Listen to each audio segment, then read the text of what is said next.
This is Realme 12 and today I'll show how you can take a screenshot on this device. So there are actually quite a few ways, 3 to be exact, to take a screenshot.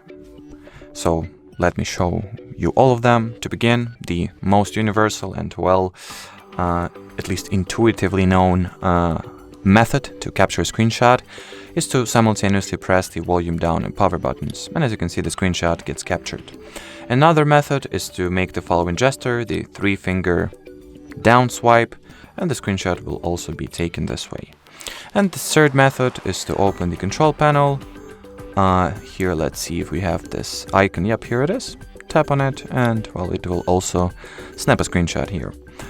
If you were to be more advanced, you can go into settings, additional settings, screenshot, well, not screen recording, screenshot, and here are your all screenshot preferences and settings. So you can enable the screenshot methods, different screenshot methods here. You can learn the screenshot instructions, which exactly show you all the ways you can take a screenshot. You can also open the actual tutorial here.